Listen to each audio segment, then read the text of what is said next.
that is good. Copium. Quantum, what do you got going on there? What's going on? This is my copium relief patch, actually. Are you trying to quit on me? You quitting? I'm trying to quit, man. I can't do it anymore. It's been too much. You're off the copium. I'm off the copium. I'm trying to get on that sweet oxygen. All right. Jokes aside, we wanted to give people a timeline and sort of lay out facts and information that we know, what has been happening, and kind of maybe explain a little bit of the situation we are currently in. So the purpose here is that we just want to present to you what we think are some relevant facts that have been happening over the past few months. This is finally our CoffeeZilla Walter Cronkite moment, huh? That is a joke for two very different demographics there. Well, you gotta include everyone. You gotta hit the different groups of people, yeah. So a lot of smart people in the community have already pointed out a lot of these things. Have already found some of the documentation that we're going to present you, but it usually gets buried in the Discord chat, especially the way things are now. A lot of egg references going for some reason. So we thought it would be helpful to compile all this information into one place and do a little bit of our own research.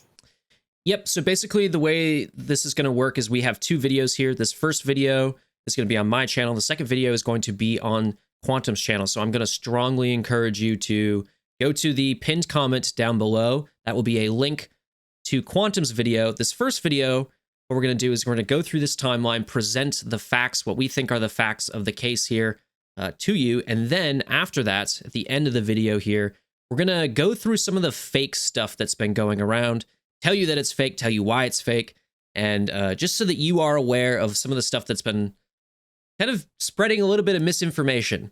And then in Quantum's video, what we plan on doing is sort of taking a deeper dive, a little bit more analysis into some of the possible scenarios that could explain the set of facts that we are trying to present to you here. So if you're ready, Quantum, should we get into this timeline? I think we should get started. All right. So I will be discussing December here. Let me get it so you all can see it. And when I say that, I'm also going to include a little bit before December in November, because I think there are some things here that are important to mention. So this little sticky note down here, I've got 4 things that happened at the end of November. 11/21, the road ahead is delayed. So we were expecting the road ahead at the end of November. It got pushed. And that is kind of relayed in this message from CG Heem here, talking about how the Journey Ahead article got pushed back due to several circumstances outside of both Nick's and our control, including disruption to schedules and family illnesses. We've had no choice but to push back the article by a few weeks. Okay, so that was the situation there. But then the following day, we got the Thorin's Company blog post, and this was basically telling us Thorin is coming in December. We're going to get Thorin's Company marquees in December, telling us about all the things that we should expect in December.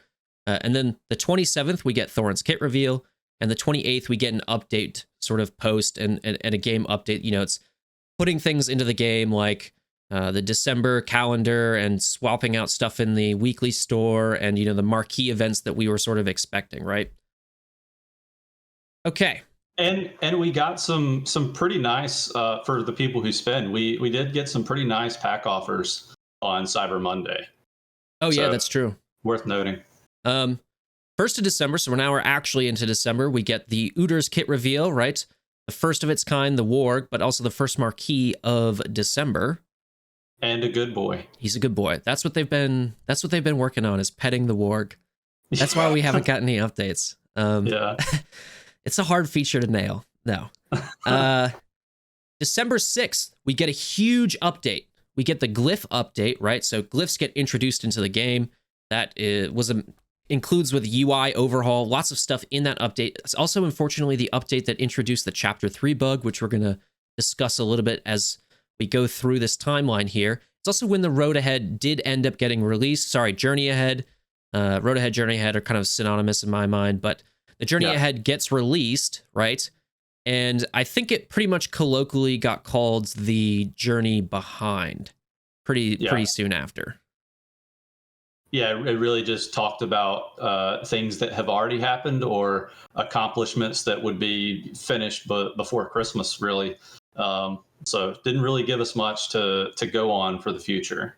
Yep, and I think that's just something that we should keep in mind, especially when we get into this type of stuff in Quantum's video.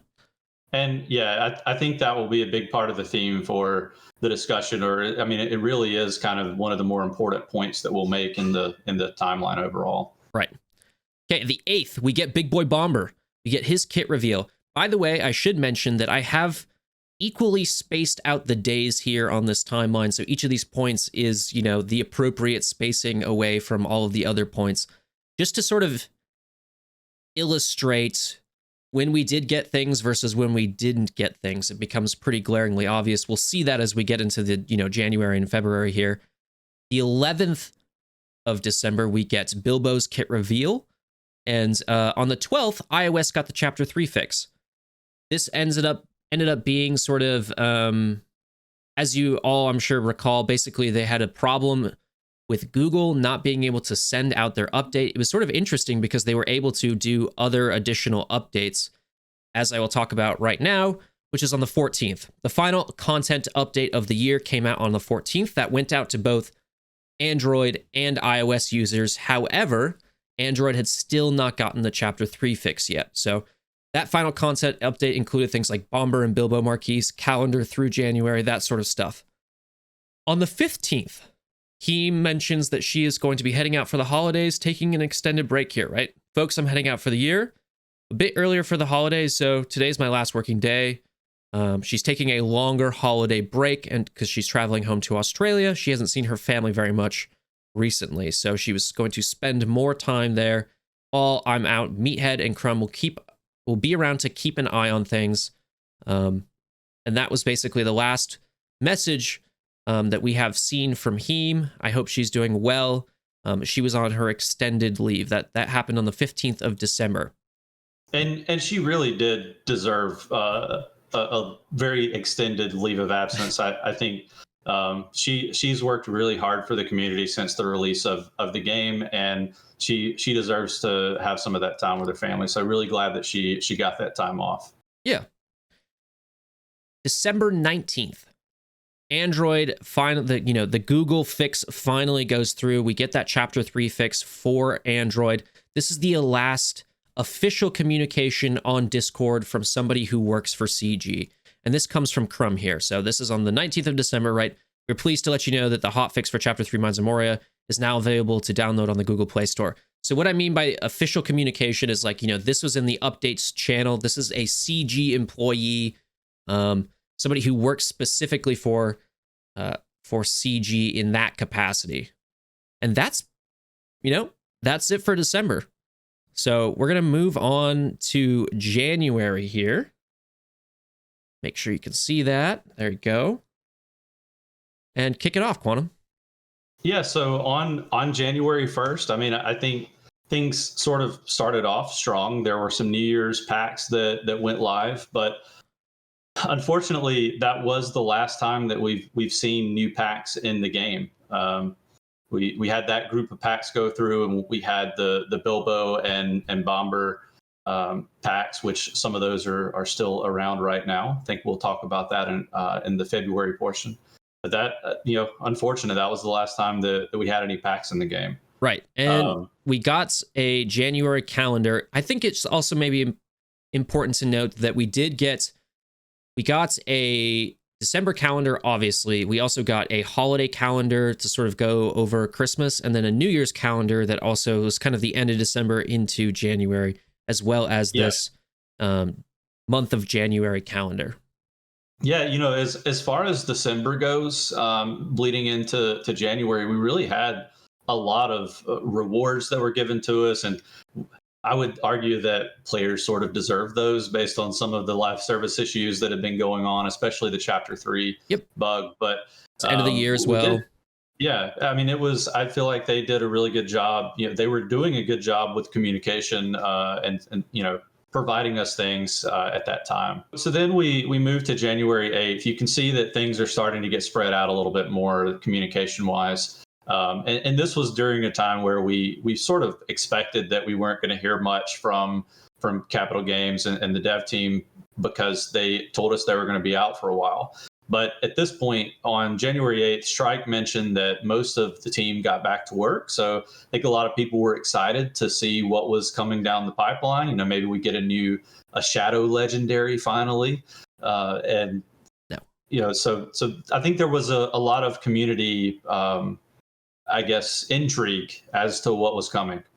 So then about maybe 10 or so days later, on January 17th, we had a couple more updates. So interestingly, a picture of Gimli on the beach, we've got it displayed here, was posted on all social media forums except for the official Discord. So it was on Instagram, Twitter or X, Facebook, I believe, as well. Yep. And there were a couple of comments that were made on those posts where Capital Games actually responded to them. I know Night Hunter made a post about multi-squad on the Twitter post, and they responded to that. And I think there was a response on the Facebook post as well. The response on the Facebook one was talking about how even some hobbits have to hibernate a little bit. And then, yeah, the Night Hunter one was talking specifically about getting more than a teaspoon of multi-squad PvP, hopefully. So basically, right, they posted this on their social media, and then they kind of chose one comment to respond to. They gave their one response, and then that's what we saw on their social media. I mean, this seems planned to me, but this sort of planned social media push. Well, and for anyone who is a Star Wars Galaxy of Heroes veteran, you'll know that Crumb and the moderators for Swago enjoy doing puzzles for releases. And I know that there was a small subset of the community who expected this to be some sort of the start of a puzzle to try to figure out what's going to be coming. Clearly now we know that was not the case. But yeah, just a little tidbit. I think some people were kind of curious about why they would post it the way they did. So on the same day, we had a back-end update that rolled out. Unfortunately, because of this back-end update, people started getting locked out of the game. I know that I think typically it affected people who were on Android. Yep. But and then there were some specific circumstances around like why people were getting locked out. I know some people were using, we're not supposed to say the word, but emulators, BlueStacks and DL Player, those types of things. And it was people who had their accounts linked. So maybe I personally had my account linked via Facebook, and they removed the Facebook functionality. When this backend update rolled out, it ceased, like my Facebook functionality quit, and I was logged off of BlueStacks. So a lot of other people that had the same issue. Yeah, so that registration bug has been around since January 17th. This is, we're recording this video February 10th. That has not been fixed. Shrike did mention in the bugs channel essentially that this was device specific. So I think that probably did play a role, and I've mentioned it a few other places, but I want to reiterate it here where if you have the opportunity and this was affecting you, I mean, it's been a while, so you probably, if this affected you and you do want to continue playing the game, then I think one of the things you should possibly try is get an emulator or a tablet, and an Android tablet, or try a different emulator and see if you can connect to your Google account there. I know that works for a number of people, but that's the current only workaround that we know of. Yeah, unfortunately, there's no way to do this for iOS, I don't think. Yeah. But I think most of the people that were affected were Android side. So if your account was started on Android, so it's through Google Play, you should be able to get back into it using BlueStacks or one of those other emulators. Right. So hopefully that will help you. And then, I mean, maybe we will realistically get some sort of an update to fix that. But let's move on. So about 9 days later, we get the last post from Shrike on the official Discord. And something to note here is, a lot of people out there saying, there's complete radio silence. And one thing I think that's important for us to highlight is Shrike was very active in the month of January, and we did get the post from CG on the 17th. So in my mind, the radio silence didn't start until January 17th. And technically, you could run that out to when Shrike stopped talking. But his last post on the official Discord was January 26th. I do think you bring up a good point in that something we forgot to mention is that when this backend rollout went live on January 17th, they did not have any patch notes. And so I think that really messed with people, and they basically said, oh, that's not really an update. But it was, because it caused the registration bug that we saw. It also, I think, did some back-end performance improvements for a decent chunk of people. Yeah, and I think there's some speculation about other things that it might have done. I don't know whether we want to discuss that at all, but there is some speculation about other back-end things they were trying to fix. I don't know if it was hacker related or what it was, but yeah, there's some UI stuff as well, but there's, I think, some security things that went in there as well on this January 17th update. So we get the last post from Shrike on the official Discord, January 26th. I believe he did answer a couple of bug related questions on the forums, EA forums, and then we lost. We've had radio silence with Shrike since then. The last thing that's important to talk about for January is the earnings call, the quarterly earnings report, which occurred on January 30th. And we will be doing sort of a deep dive on this on my video, but just want to point out that we did have the earnings call on January 30th. Anything you want to mention here, Swag? Yeah, so they mention Lord of the Rings Heroes of Middle-earth as, live service titles and things that basically came out in the financial year 2024 for them, which included Heroes of Middle-earth. It's also important to, and we'll go into more detail, like Quantum said in his video on his channel, but, this same or similar graphic was also included in the last 3 quarterly reports in their slide deck. So again, we're going to talk about that more in depth there, but that is something to kind of note as we're going through the timeline here. Okay, now let's get into February. Let me just zoom out and give you a little bit of a perspective on the frequency of stuff. But let's get into February. First thing, February 1st. A lot of people were expecting a calendar. There was no calendar. Okay, I think that was probably a point in a lot of people's minds where they were like, uh-oh, something is really happening behind the scenes here. What's going on? Is it because of the January 17th patch where they have this registration bug and they can't do any more patches because they're worried about, their build? We don't know. Again, that's maybe something we can talk about in the second video there. But February, we've got nothing. And then February 10th, the day that we are recording this video. Okay. And then we've got 2 more things I want to talk about in February, which are February 13th is when the Bilbo packs disappear. That will be the final sort of packs in the game, that they have for sale. So no new packs since January 1st.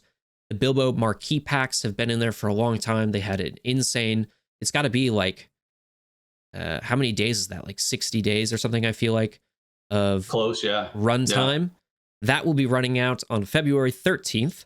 February 15th, this is the final thing that we think we should point out here, is the Embracer earnings call. And if you don't know who Embracer is, Embracer Group is the company that essentially owns Middle-earth Enterprises. And Middle-earth Enterprises is what the licensing for the books and the Hobbit, the Hobbit and the trilogy and some of the appendices basically gets run out of. So Embracer owns Middle-earth Enterprises. Middle-earth Enterprises then licenses out the Lord of the Rings books license. That includes to this game. If you don't know, we are going to get much more in depth in this in Quantum's video because there's a lot of financial stuff. But essentially the gist of it is Embracer Group had to start going through a massive restructure last year as a result of essentially a $2 billion deal falling through. So that could have a lot of potential implications for something we are dealing with here. It definitely could.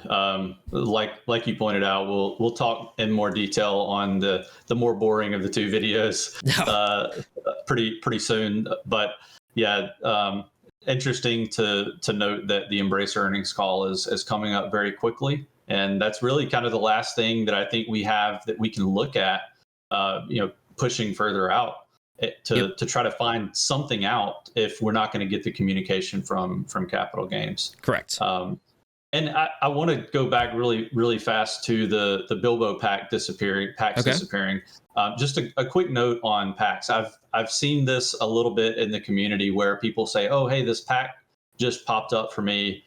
Maybe they're still releasing packs." And I just want to point out that when those packs come up, not almost, all of those packs that are coming up, it's because of a milestone that you hit.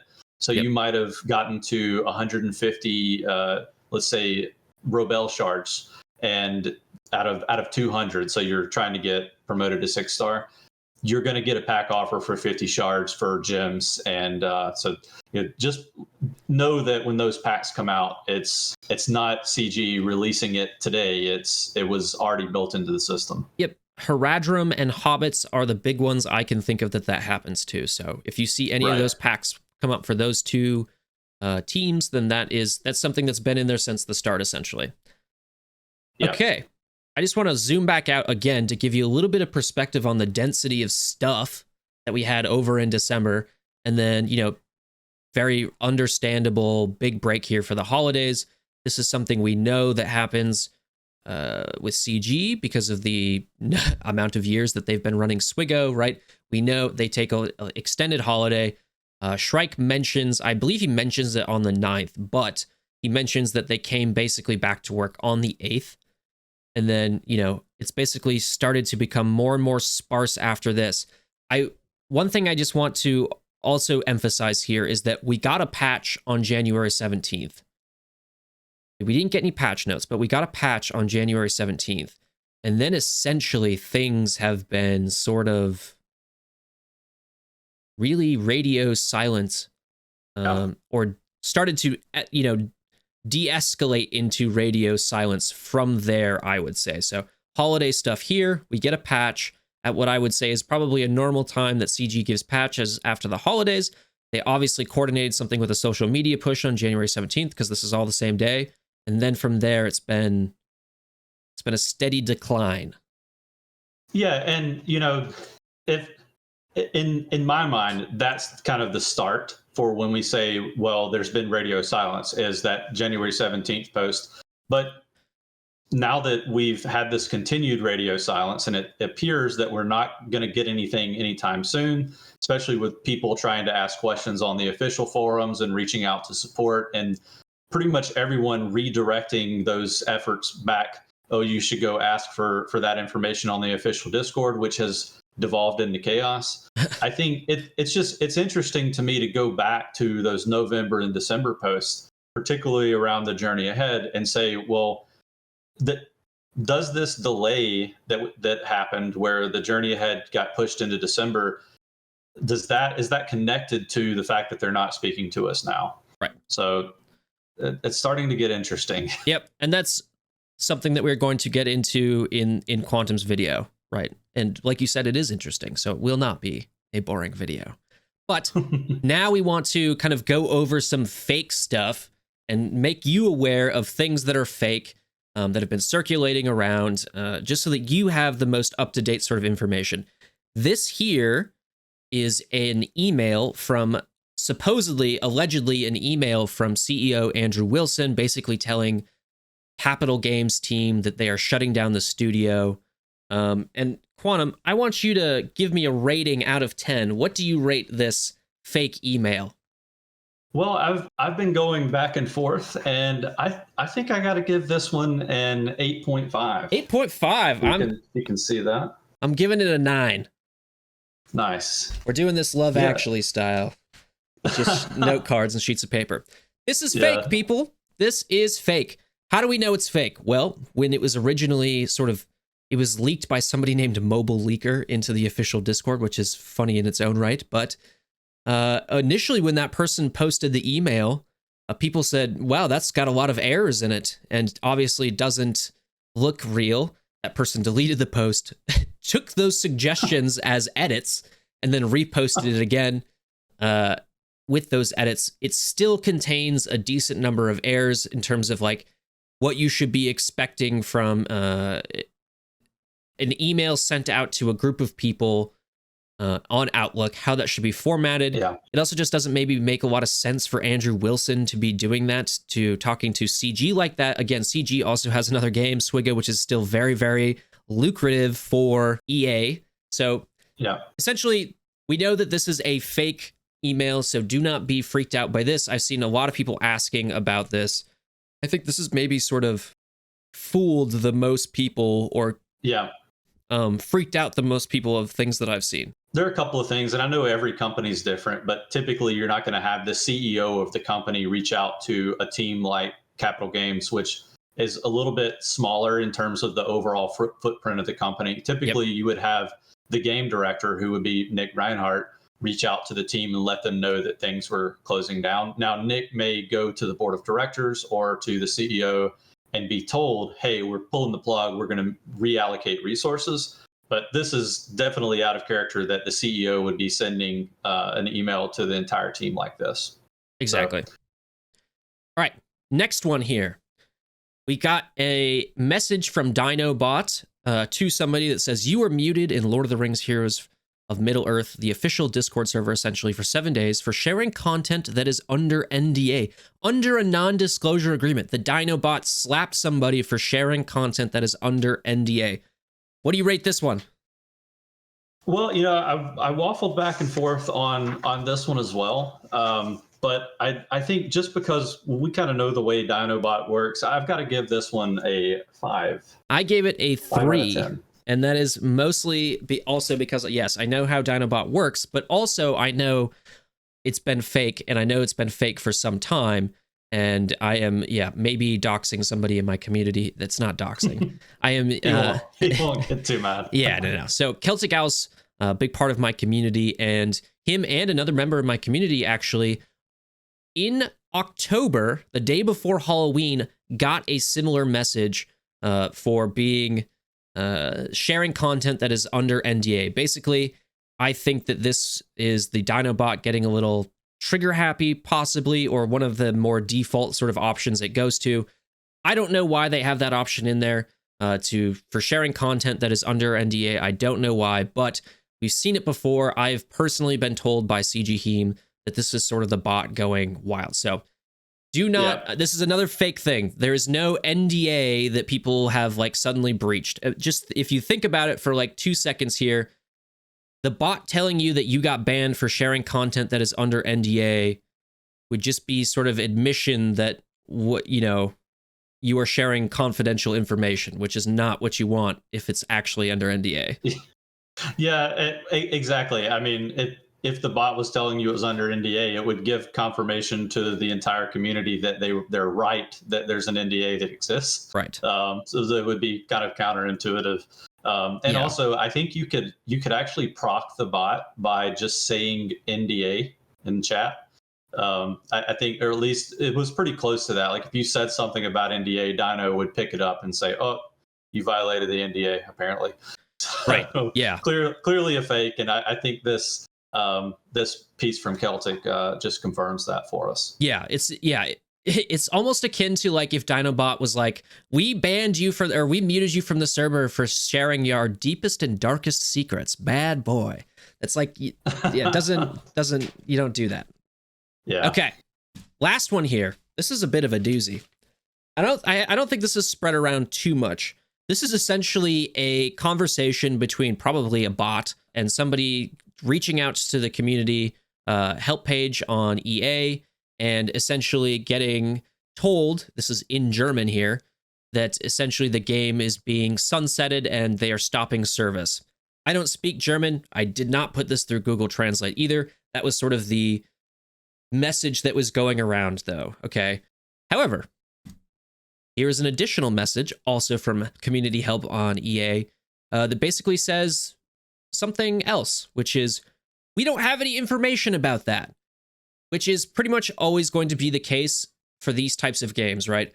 Essentially, EA is structured such that they have a big community help thing that can maybe help with sort of account stuff, or like, maybe some language stuff or that type of thing, general community help. They do not have the inner working knowledge of all of these different games. There's so many games under EA. They're not just like up to date on like 1,200 different games. That EA doesn't have that many games, but all of the games. I think typically the response that a help desk personnel would be told to provide to the community would be, we don't have any information about that in our offices. If you would like information about the sunsetting of a game, please visit XYZ site. And there is one that we'll talk about in the other video for that, the type of sunsetting information that you would be looking for. Right. They would point you there to an official source. Exactly. So what would you give this one out of 10? I'm actually going to give this one a 7 worm tongues out of 10. I gave it a 6, although that's a very poorly drawn 6. Yeah. I think it got a little bit of creativity in that it was in a different language, and here's the key part for me. I'm not typing this into Google Translate. If I can't copy it and put it into Google Translate, I'm not doing it. Yeah. And so I'm just going to then take the word of whoever posted it, who presumably speaks German, on their word there. But again, it is one of those things, right? We have another screenshot to talk it from the English sort of EA help.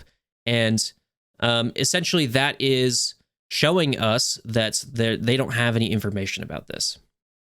Yeah, I think it could be believable. And that's the thing, when you're sharing this to people on a internet forum, everybody knows how that works, whether it be Reddit or Discord. With gaming communities, people tend to, especially if it comes from a fairly reliable voice in the community or someone who talks a lot, it's easy to believe it.